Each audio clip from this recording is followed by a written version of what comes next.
the new times. Okay, well firstly, thank you very much Mr. President and members of the Executive Committee. I'm very pleased to be here in Rwanda. I obviously just arrived yesterday, a day ago, but I've been made to feel very welcome since I've landed in country. It's a great opportunity here with Rwanda. Over the last few months since departing Sierra Leone, I was looking for an opportunity that would be a challenge, but would also provide a real opportunity for success, where both me, my technical staff and the players and the association would be able to come together to move the team forward and to gain success. I had a few different offers in different parts of the world, but from what I knew and had learnt about football here in Rwanda, and also about the way Ferwafa conduct their business and support the national team, I really did feel that this was the best opportunity to come into a situation and have a positive impact on football at all levels of the game, but also, most importantly, to move the national team Amavubi forward. I grew up playing football when Mr. President grew up, when the technical director grew up. Nobody wanted to get the ball and just kick it from the goalkeeper to the striker. They wanted to play football. And that is what we want to try and implement here with the players, and give the players the confidence that they can develop and take the game forward. And so that Rwanda, well placed at the moment in the world rankings at 64th, can continue to rise and become a real force within African football in the coming years.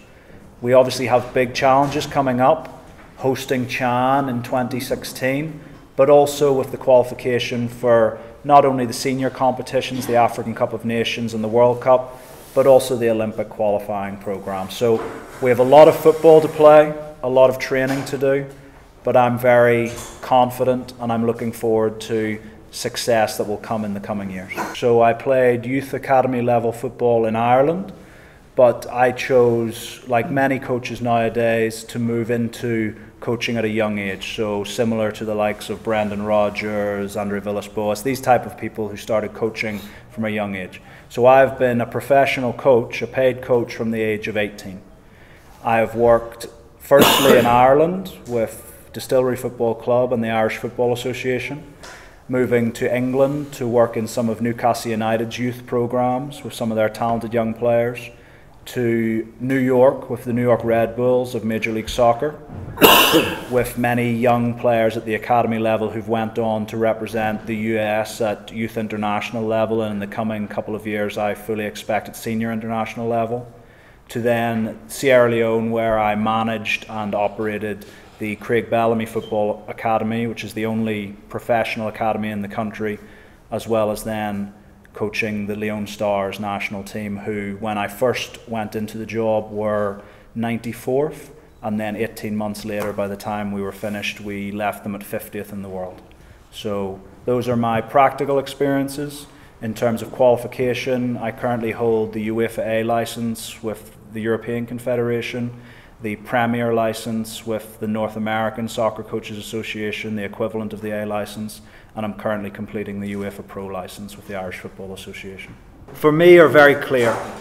When I was looking for an opportunity, I wanted something that would be challenging. I'm somebody who always loves to take on a challenge, but also something that there is the potential for success. There are some jobs in the world that you start and you have no chance of success from the beginning. It is too difficult a task.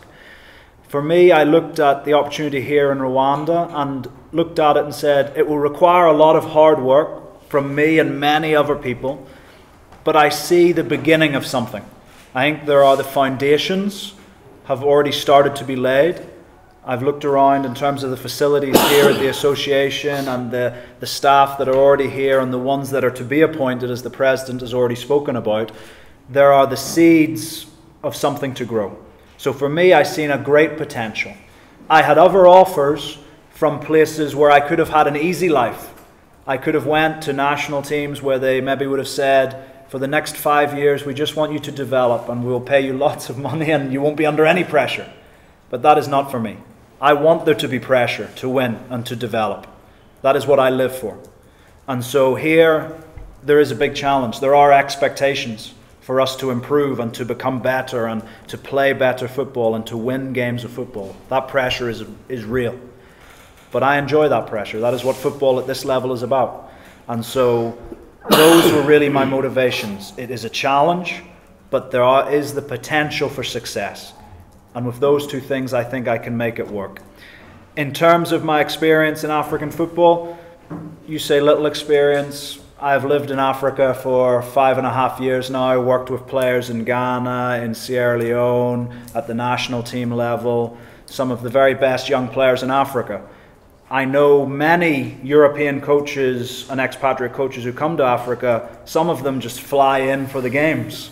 You know, for me, it is about living here, investing myself in the culture of Rwanda like I did in Sierra Leone. I hope by this time next year I will not have to do this press conference in English. You know, in Sierra Leone I was able to conduct myself in Creole completely after a year or so. So I hope to do that here as well, to invest myself. And so an age, it does not matter. I've been coaching in this game for too long, professionally for too long, that out on the pitch my authority is absolute, and I believe that we will take the game forward. We will make Amavubi better. There is no doubt about that. My philosophy: football is an entertainment sport. Okay? People who go to watch football are no different than the people who go to the cinema to watch a movie or go to the theatre to watch a play. It is about enjoyment. I grew up watching great attacking football and goals being scored, and for me, I want to play football that the players enjoy to play, but also the supporters get up on their feet, and that the crowd here at the Amahoro Stadium, they will hardly sit down because they are excited. That's where we want to take the team. Now, that is not easy. Some people will come in and say, no, we just want to be here, we want to play direct football, and we want to grind out 1-0 wins. And sometimes that is needed. Sometimes you need to play a certain way to get the result you need. But in the long term, we want to create an attacking style of football where the Amavubi are the team in possession of the ball for most of the game. Does that happen overnight? No, it does not. But it does happen eventually when you have a commitment to that and you give the players the encouragement and the belief in themselves that they can achieve more, that they can become better players. So for me, football first and foremost is something to be enjoyed. It is called a game for a reason. Games are supposed to be enjoyable. And that's what we hope that we will take both the players and the supporters and everyone involved with football here in Rwanda to that level. In terms of the expectations that, I believe if I get that right, my expectations from the association, I look forward to their full support.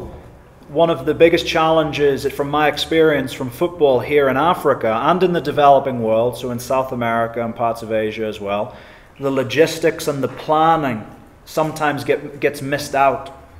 You do not just turn up on a Saturday and win a game of football. That does not happen. The game is mostly won or lost before the first whistle is blown. The preparation is so important.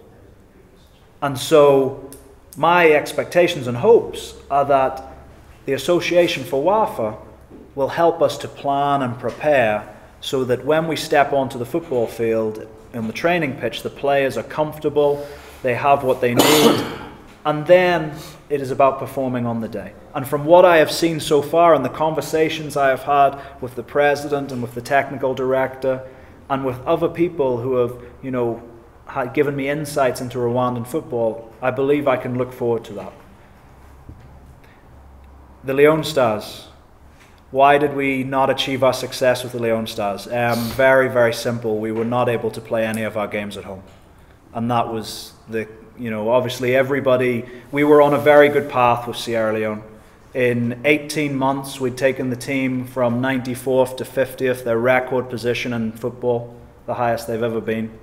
And then, unfortunately, in West Africa, we were hit with the outbreak of Ebola, which forced us to play all of our games away from home.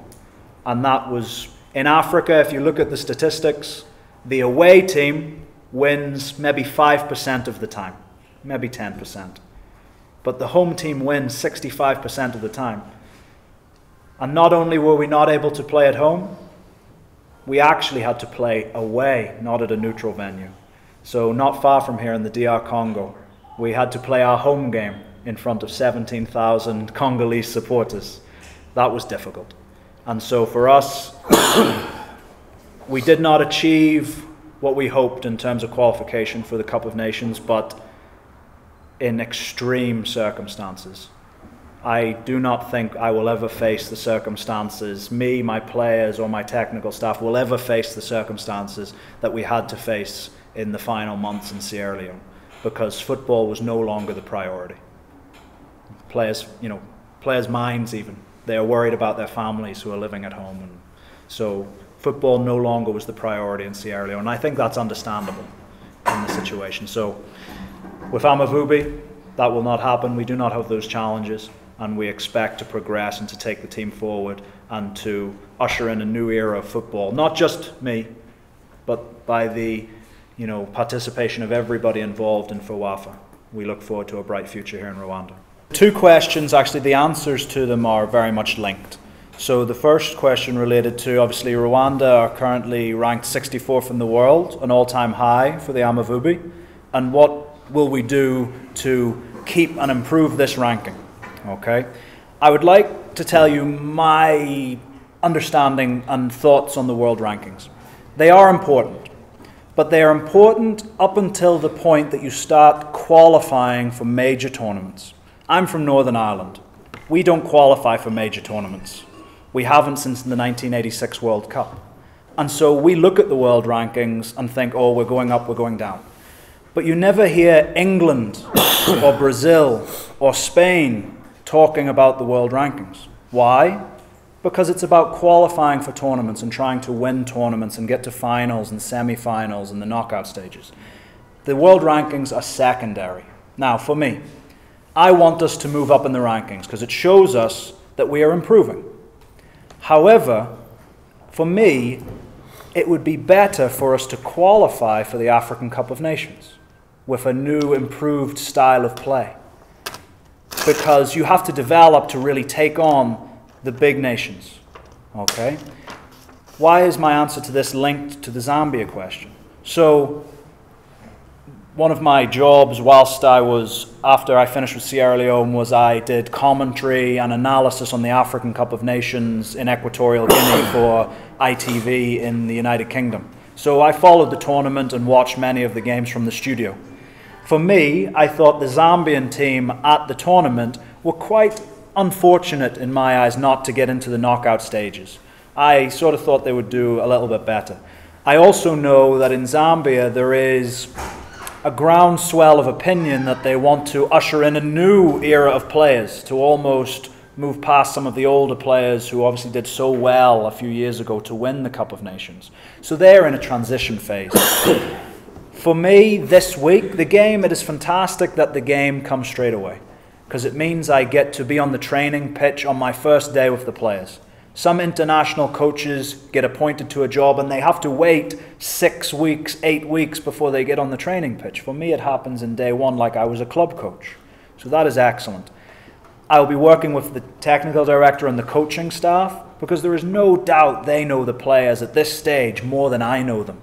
So we'll be working together, 1 or 2 simple ideas, and we will take on Zambia.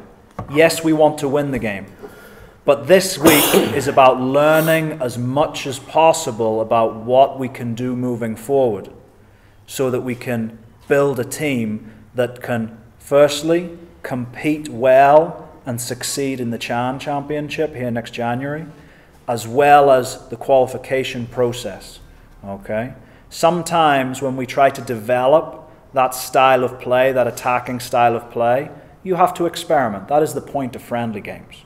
You maybe say, okay, we have this striker who we know is very, very good, and he scores and plays all the time, but we also have this young player whom we need to see in action. Otherwise, you will never know. And that is what friendly games are for. So when we play the friendlies, and I'm already informed that we're looking at a few more options for later in the year, they are also for us to experiment a little bit. So we will be working hard in training this week. We'll be going out, yes, to try and win the game, but first and foremost to put in a positive performance that will help us to move forward in the world rankings and start qualifying the Amavubi for major tournaments. I hope that answers your question. Thank you.